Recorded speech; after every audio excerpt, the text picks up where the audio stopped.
Olá, queridos, eu sou o pastor André Luiz e eu quero começar dizendo: hoje é o dia da sua vitória. Que bom poder estar com vocês nesta manhã e juntos aprendermos a palavra de Deus e invocarmos o nome do Senhor. Agora, retornando à normalidade, depois de alguns dias com equipamento em manutenção, estamos de volta. E estamos em Ezequiel capítulo 10. E eu tenho certeza de que Deus irá falar conosco nesta manhã. Por isso, eu te convido a compartilhar esta mensagem, a dar o teu like, para que esta palavra possa chegar a mais pessoas. E se você não é inscrito neste canal, inscreva-se, ative o sininho, para que você possa ser notificado a cada manhã, quando colocarmos aqui uma nova mensagem. Vamos à leitura da palavra de Deus. Hoje, Ezequiel capítulo 10, verso 1 e verso de número 2, que nos diz assim: Depois olhei, e eis que no firmamento, que estava por cima da cabeça dos querubins, apareceu sobre eles uma como pedra de safira, semelhante à forma de um trono. E falou ao homem vestido de linho, dizendo: Vai por entre as rodas, até debaixo do querubim, e enche as tuas mãos de brasas acesas de entre os querubins, e espalha-as sobre a cidade. E ele entrou à minha vista. Glória a Deus. Queridos irmãos, Ezequiel capítulo 10.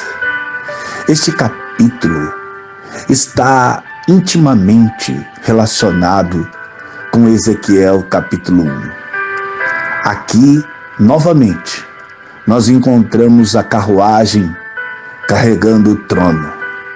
E alguns detalhes são repetidos e novos detalhes também são adicionados. A ideia principal deste capítulo é que Deus controla todos os instrumentos de julgamento que ele usa.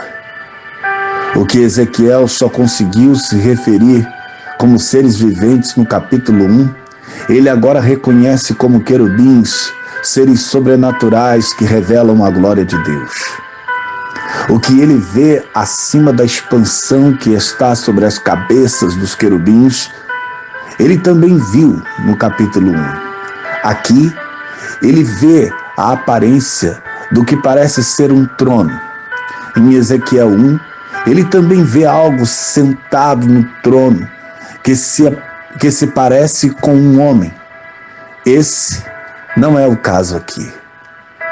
O Senhor instrui o homem vestido de linho a pegar brasas de fogo de entre as rodas giratórias debaixo dos querubins e encher as duas mãos com elas e espalhá-las sobre a cidade. E isto significa que não apenas o julgamento virá sobre os habitantes de Jerusalém, mas a própria cidade será queimada com fogo. E isso significa que a cidade sofrerá o mesmo julgamento que uma vez veio sobre Sodoma e Gomorra. O fogo de Deus, que purifica e santifica os que se entregam a Ele com humildade, fé e obediência, mas é um julgamento eterno também para os que se rebelam contra os desígnios divinos do Senhor. Ezequiel então vê o homem entrar entre as rodas giratórias, debaixo dos querubins. O lugar onde os querubins ficam quando o homem entra é à direita da casa, que fica ao lado sul do templo. A nuvem que enche o átrio interior, preste atenção aqui, queridos, é a nuvem da glória do Senhor. Talvez você esteja perguntando por que átrio interior? Se átrio era o pátio do templo, é porque naquele tempo havia pelo menos 4 átrios ou 4 pátios. Átrios dos sacerdotes, átrio dos israelitas, das mulheres e também dos gentios, de acordo com os diversos graus de várias classes rituais. Então, só para que você entenda, a expressão aqui, átrio interior. O átrio aonde estavam os sacerdotes. Então, a glória do Senhor se ergue do querubim. Veja que aparece no singular esta palavra, e eu tive o cuidado de examinar exatamente na Bíblia hebraica, para ver se este versículo estava correto, pois ele aparece em algumas versões no plural, mas aqui a palavra do original é querubim, no singular. Então, a glória se ergue de sobre o querubim e vai até a soleira ou a entrada da casa. E uma vez antes que a glória deixe o templo, é a última vez, a nuvem de glória enche a casa. É como se o Senhor estivesse mostrando pela última vez, de forma impressionante, que o templo é a sua casa. Preste atenção nisso aqui, queridos.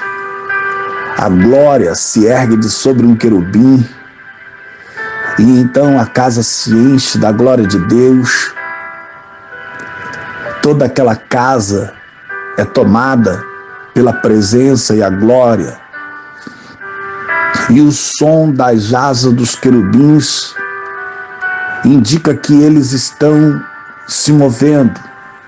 É só você olhar para o verso de número 5 deste capítulo e você começa a entender tudo isso. Eles estão se movendo. Eles vão sair de casa. E este som é ouvido até o pátio externo. Agora você começa a entender por que acima nós falamos de pátio interno e agora pátio externo, onde os judeus podem estar cumprindo os seus deveres religiosos naquele momento.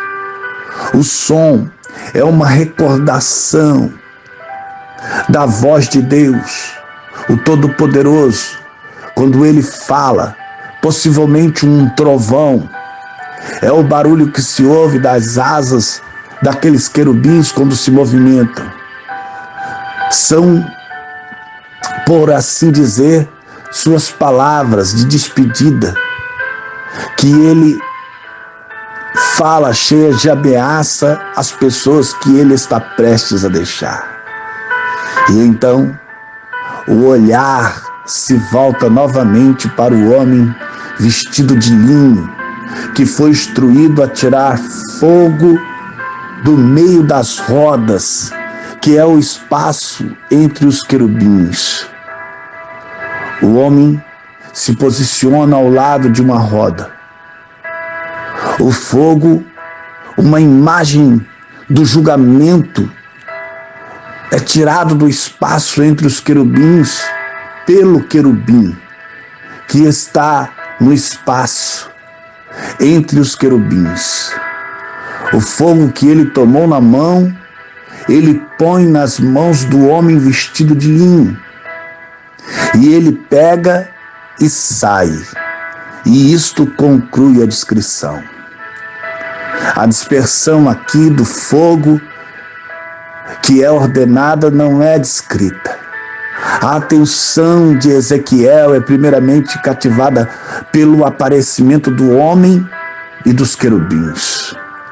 O homem de linho que teve que pegar as brasas de fogo é o mesmo homem com um estojo de escrita no capítulo anterior.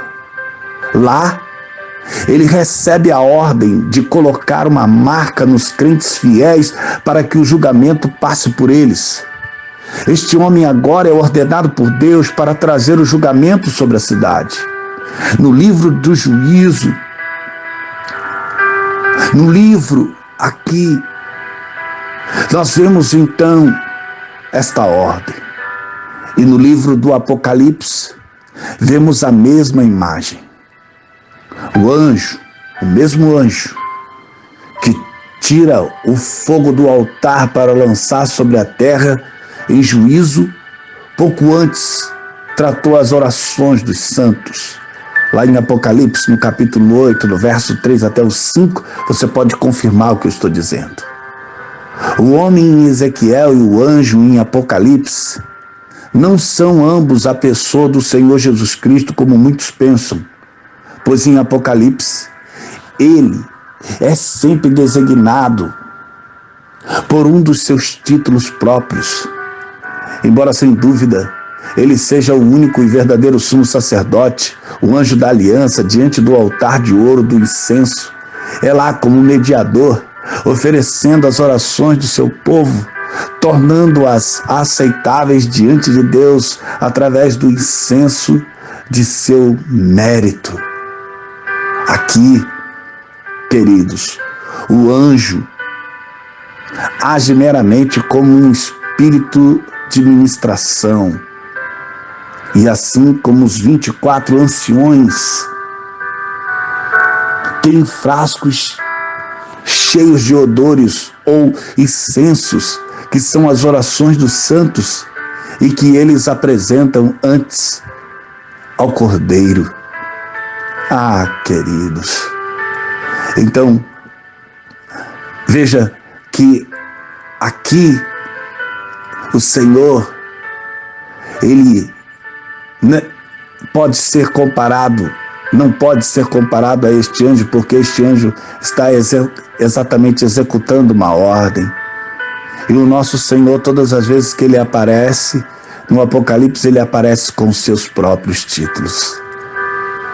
Então, isto tudo nos mostra que a visão espiritual revelou algo que não é possível no plano físico e carnal.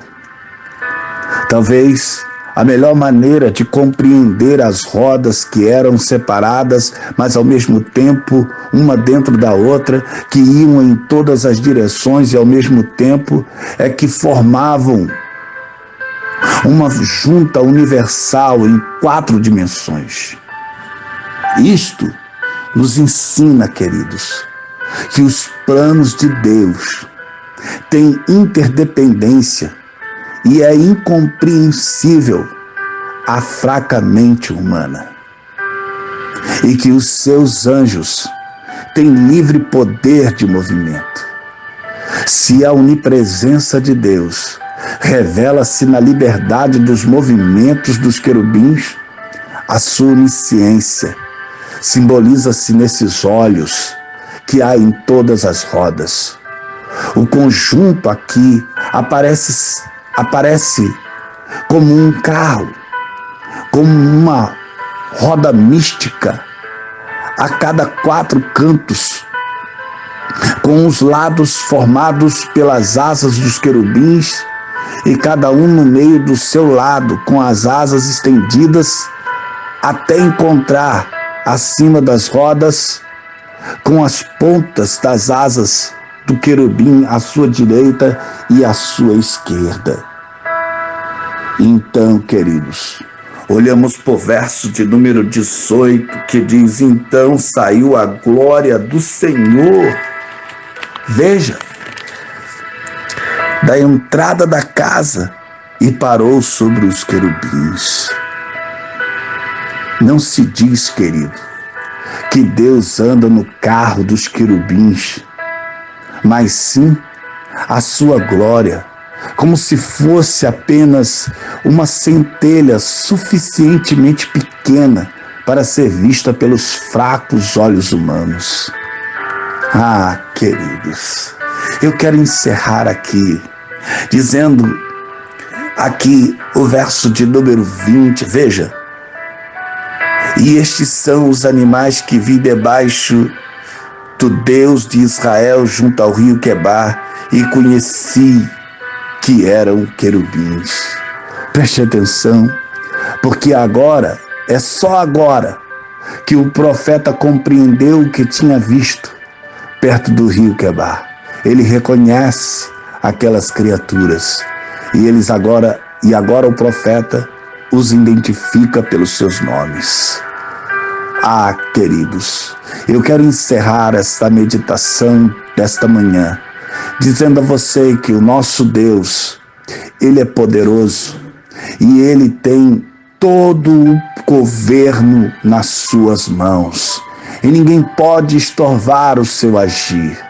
Por isso eu quero convidar você a crer inteiramente no Senhor e no seu cuidado e orar comigo nesta manhã.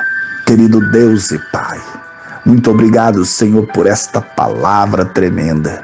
Que o Senhor possa nos abençoar e nos fortalecer e nos despertar a cada dia, Senhor, a confiar inteiramente no seu amor, no seu cuidado e no seu poder. Esta é a oração do teu servo nesta manhã, em nome de Jesus. Queridos, eu vou ficando por aqui, mas eu quero dizer, Deus abençoe a tua casa, Deus abençoe a tua família, Deus abençoe a tua vida, em nome de Jesus.